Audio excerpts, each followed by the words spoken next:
Ben ritrovati nei Vivaile Georgiche, care amiche e cari amici. Oggi siamo qua per fare un pochino di chiarezza tra l'erba gatta, l'erba per gatti, cosa diamo al nostro amico felino. Abbiamo già parlato in maniera un pochino più rapida di queste piante in uno dei nostri precedenti video sulle piante pet friendly. Oggi andiamo un attimo ad approfondire in particolare queste due. Partiamo da quella che viene chiamata erba gatta. La Nepeta cataria è una pianta appartenente alla famiglia delle lamiacee e infatti somiglia molto a una pianta di ortica o a una pianta di menta. Questa pianta ha in particolare un effetto euforizzante sui nostri amici gatti. La Nepeta cataria non è solo una pianta benefica per i gatti, ma ha delle proprietà antinfiammatorie, antiossidanti e diverse altre anche per quanto riguarda la salute umana, e può essere consumata in diversi modi, ad esempio in tisana o anche fresca all'interno di un'insalata. Potete farvi 4 risate guardando su YouTube diversi video in cui i gatti vengono filmati sotto l'effetto della Nepeta cataria, come dicevamo una pianta che per loro ha questo effetto euforizzante. Molto probabilmente questo effetto è riconducibile agli alti tassi di una sostanza chiamata nepeta-lattone che è presente all'interno della pianta e che agisce sul sistema neurologico del gatto, dando appunto questo senso di euforia. Quello che è bene specificare è che la pianta non ha assolutamente alcun effetto negativo sulla salute del gatto, non crea nessun tipo di dipendenza e l'effetto è comunque limitato a un quarto d'ora, 20 minuti al massimo. Per avere la vostra Nepeta cataria in casa sempre a disposizione del vostro tigrotto potete partire o da seme in primavera oppure potete acquistare una piantina già fatta. Piantine e semi, come abbiamo detto, li trovate sul nostro shop online.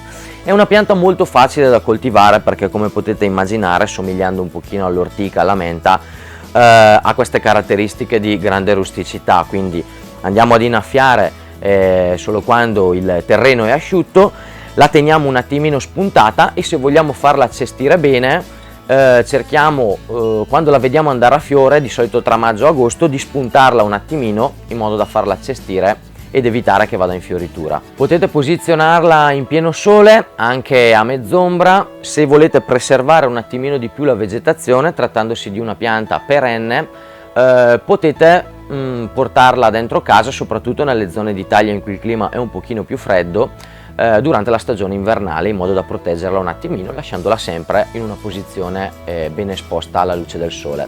La Nepeta cataria ha inoltre delle proprietà insetticide, quindi repellenti per gli insetti, non solo piccoli insetti come le zanzare, ma addirittura sembra avere poteri repellenti anche nei confronti degli scarafaggi. Detto ciò, non è invece una pianta che allontana le api, quindi se avete un giardino bee friendly, state tranquilli perché la Nepeta cataria non manderà via le vostre apette. Bene, se la Nepeta cataria ha delle proprietà euforizzanti, ben diversi invece sono gli effetti che l'erba per gatti dà al vostro felino preferito. L'erba per gatti non ha nulla a che vedere dal punto di vista botanico con la Nepeta cataria, anzi con questo nome si tende un pochino a identificare una serie di graminacee che hanno proprietà utili appunto a livello gastroenterico per il gatto. E qui possiamo trovare erba per gatti fatta con sementi di loietto, ma anche di cereali come grano, orzo, avena e segale. Oltre ad apportare interessanti contenuti di vitamina A e di vitamina D nell'organismo del gatto, l'erba per gatti ha la principale funzione di aiutare l'animale nell'espellere i boli di pelo.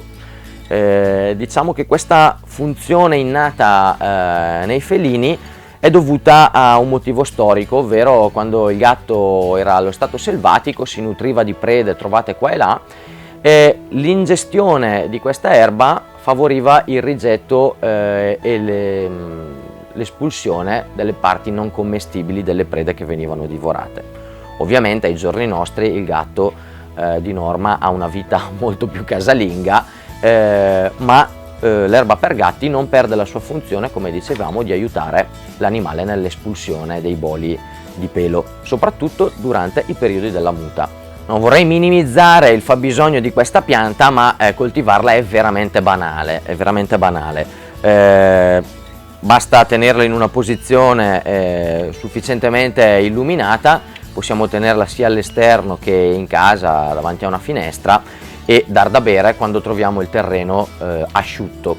Queste sono le cose da sapere. Ogni tanto, se i fili di erba si allungano un po' troppo, possiamo spuntarli con la forbice e darli comunque lo stesso al nostro animale. Bene, abbiamo imparato a conoscere queste due piante veramente utili per la salute del nostro gatto.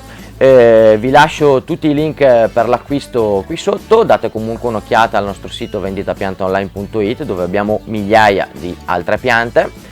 Se volete approfondire l'argomento abbiamo preparato un bellissimo post sul nostro blog, linkato anche quello qui sotto. Se il video vi è piaciuto iscrivetevi al nostro canale YouTube e attivate la campanellina in modo da ricevere sempre notifica quando un nuovo video sarà pubblicato. Dai Vivaille Georgiche per oggi è tutto, vi ringrazio per l'attenzione e al prossimo video. Ciao amici!